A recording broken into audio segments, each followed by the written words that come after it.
औज़ुबिल्लाहिमिनश्शैतानिर्रजीम बिस्मिल्लाहिर्रहमानिर्रहीम।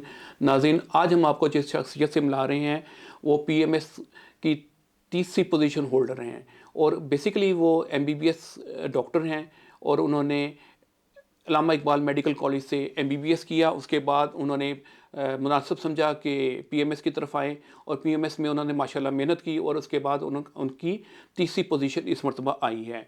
तो अब हम इनसे इसलिए इनको हमने तकलीफ़ दी है कि ये आएँ और हमारे जो व्यूअर्स हैं उनको बताएं कि इन्होंने तैयारी कैसे की। पहले सेशन में ये हमें बताएंगी कि इन्होंने तैयारी कैसे की एग्ज़ाम की। दूसरे सेशन में बताएंगी कि कैसे आप लोगों को तैयारी करनी चाहिए। आपको टिप्स देंगी, आपको टिप्स आपकी सारी आपको फराहम की जाएंगी।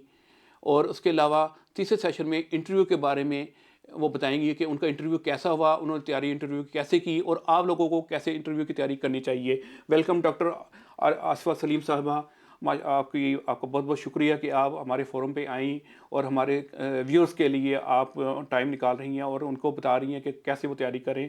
तो काइंडली हमें बताइए कि आपने ये जो तैयारी है इसकी पीएमएस की वो कैसे की। बहुत शुक्रिया सर कि आपने मुझे इनवाइट किया और जो हमारे साथ एस्पायरेंट्स मौजूद हैं उनको अपनी जर्नी के बारे में बताने और उनको गाइड करने का एक मौका दिया।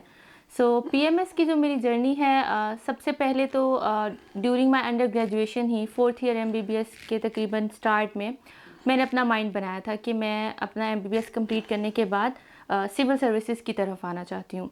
तो उसमें हमारे पास यही सीएसएस और प्रोविंशियल लेवल पे फिर पीएमएस की ऑप्शन होती है। सो अपना प्रॉफ देने के बाद, अपनी ग्रेजुएशन कंप्लीट करने के बाद हाउस जॉब के स्टार्ट से ही, डे 1 से ही मैंने अपनी प्लानिंग स्टार्ट कर दी थी। और उसका स्टार्ट ऐसे हुआ था कि इनिशियली इजी रोटेशंस रख के मैंने अपनी जो तैयारी का स्टार्ट लिया, अपने सब्जेक्ट्स सेलेक्ट किए, उनका ट्रेंडिंग स्कोर देख के, फिर अपना थोड़ा सा टेम्परामेंट देख के कि मेरे पास साइंस का बैकग्राउंड है तो मुझे इस तरह के सब्जेक्ट्स चूज़ करने चाहिए जिसमें मैं थोड़ा सा साइंस का टच हो, क्योंकि इसमें डिफरेंट सब्जेक्ट्स होते हैं जो आप बिल्कुल एक अलग ही किस्म की इसकी तैयारी होती है, सब्जेक्ट के हिसाब से भी, टॉपिक्स के हिसाब से भी। सो अपना माइंड बनाया मैंने, फिर उसके बाद मैंने अपने सब्जेक्ट सेलेक्ट किए, बुक्स ख़रीदी और फिर मैंने अपनी प्रिपरेशन स्टार्ट की। और उसमें ये था कि पहले मैंने अपने कंपल्सरीज़ को कवर किया था, उसके बाद फिर मैं ऑप्शनल्स की तरफ आई थी।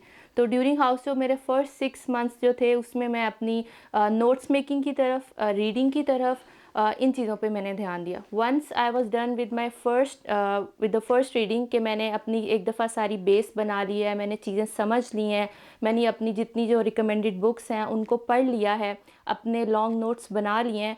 उसके बाद फिर मैंने लर्निंग, जो रीडिंग और जो रोट लर्निंग होती है, जिसे लोग रट्टा भी कहते हैं, लेकिन उसकी जो बेस है वो कॉन्सेप्ट्स पे ही होती है। तो फिर उन लॉन्ग नोट्स से मैंने अपने शॉर्ट्स नोट्स की तरफ शिफ्ट करना शुरू किया और फिर इस तरह से बार बार रिवीजन करके अपने कंपल्सरीज़ को कंप्लीट किया, देन अपने ऑप्शनल्स को स्टार्ट किया। और उसमें भी मैंने फिर सब्जेक्ट वाइज स्ट्रेटजी रखी कि एक टाइम पे मैंने एक सब्जेक्ट पढ़ा। जैसे मेरा एक सब्जेक्ट था पॉलिटिकल साइंस, तो पहले उसके पेपर 1, पेपर 2 इनको मैंने पूरी डिटेल में, पूरी हर डायमेंशन से, हर एस्पेक्ट से उसको कवर किया। और उसके बाद फिर मेरा पंजाबी सब्जेक्ट था, पंजाबी में भी इसी तरह था कि मैंने उसकी डिटेल से उसकी तैयारी की। एंड देन लास्ट में फिर मैंने जोग्राफ़ी प्रिपेयर की। और इसमें जो एक बात है वो सर जो मैं मेंशन करना चाहूँगी, वो ये थी कि मैंने जो अपनी प्रिपरेशन स्टार्ट की थी वो सीएसएस के थ्रू की थी, क्योंकि जब मैं ये बताती हूँ कि मैंने 10 डेज़ में एक सब्जेक्ट किया या 12 डेज़ में एक सब्जेक्ट किया, तो यूजुअली लोग इस चीज़ का बिलीव नहीं करते कि आपने इतने कम टाइम में इसको कैसे तैयारी कर लिया ना, क्योंकि इसके लिए आपको 6 मंथ्स, 1 ईयर, 1.5 ईयर मिनिमम चाहिए होता है जब आपने तैयारी करनी होती है। सो मैंने सीएसएस के, मेरा इरादा था कि मैं सीएसएस 2022 में अपीयर होंगी, तो मैंने अपनी जो सब्जेक्ट सेलेक्ट किए थे, एक पॉलिटिकल साइंस आ गया और एक पंजाबी आ गया, उसको सेलेक्ट किया मैंने। लेकिन बहुत से कुछ मेरे अनफॉर्चुनेट रीजंस हुए जिसकी वजह से मैं सीएसएस के एग्ज़ाम में अपीयर नहीं हो सकी। सो फिर मैंने शिफ्ट किया, चूँकि मैं पॉलिटिकल साइंस और पंजाबी और कंपल्सरीज़ मेरे ऑलरेडी कवर हो चुके थे, मैं प्रिपरेशन की कर चुकी थी। तो फिर तीसरा जो सब्जेक्ट था वो फिर मैंने ज्योग्राफ़ी ऑप्ट करके, तो लास्ट में फिर मैंने अपना ज्योग्राफ़ी जो है वो प्रिपेयर किया था। तो ये थ्रू आउट द ईयर मेरी ये रही थी। बाकी सब्जेक्ट वाइज किस तरह से किया उसके ऊपर भी फिर हम लोग डिस्कशन कर लेते हैं।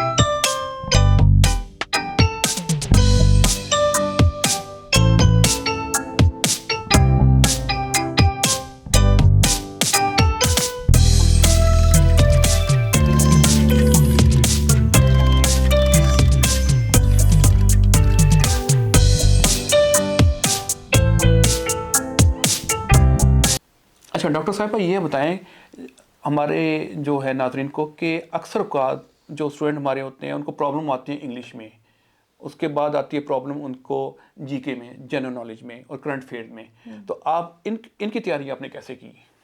अच्छा, ये तीनों ही बहुत ट्रिकी सब्जेक्ट्स हैं और इन पे काफ़ी ज़्यादा मेहनत रिक्वायर्ड होती है। इंग्लिश में जो स्पेसिफिकली ऐसे है, ऐसे तो रिटन प्रैक्टिस है। वंस आपने आपकी इंग्लिश का जो बेसिक स्ट्रक्चर है आपने वो बेहतर कर लिया है, तो फिर आप ऐसे राइटिंग की तरफ आते हैं। और जो बेसिक स्ट्रक्चर है वो जो रिमोट एरियाज़ के लोग बैठे हैं, चाहे वो लाहौर के एरियाज़ के लोग बैठे हैं, वो घर बैठे अपना बेसिक स्ट्रक्चर ठीक कर सकते हैं। हमने अपने मैट्रिक के लेवल पे, अपने एफएससी के लेवल पे टेंसेस पढ़े होते हैं, हमने ट्रांसलेशंस पढ़ी होती हैं। सिर्फ उन चीज़ों को गो थ्रू करने को और उनको रिवाइज़ करने की ज़रूरत होती है। तो वंस आपने अपनी बेस ठीक कर लिया तो फिर इंग्लिश ऐसे आपका प्रैक्टिस से ठीक हो सकता है।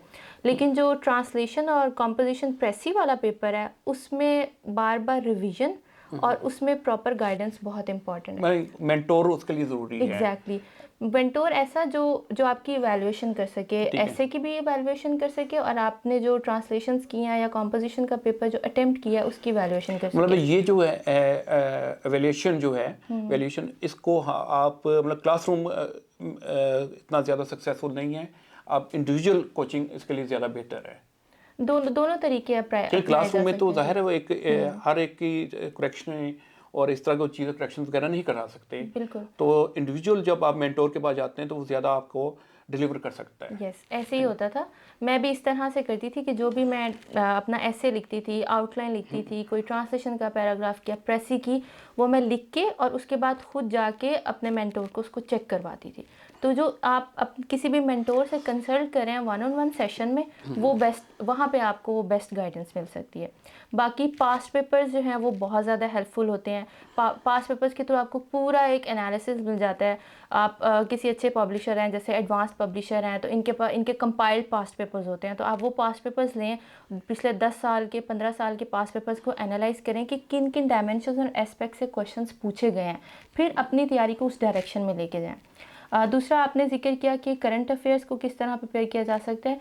करंट अफेयर्स बहुत वास्ट सब्जेक्ट है, उसकी कोई लिमिटेशन नहीं है। उसमें पाकिस्तान अफेयर्स भी आ जाता है, इंटरनेशनल रिलेशंस भी आ जाते हैं और उसमें भी फर्दर टॉपिक्स होते हैं। अच्छा ये बताएं कि एसेस का तो आपने बता दिया, इंग्लिश का भी बता दिया आपने, तो जीके सबसे ज़्यादा ट्रिकी जो है ना, क्योंकि उसमें नेगेटिव मार्किंग भी आ जाती है, तो आप ये बताएं कि उसमें आपने कैसे तैयारी की और किस तरह आपने इतने अच्छे, इसमें आपके कितने मार्क्स थे जीके में?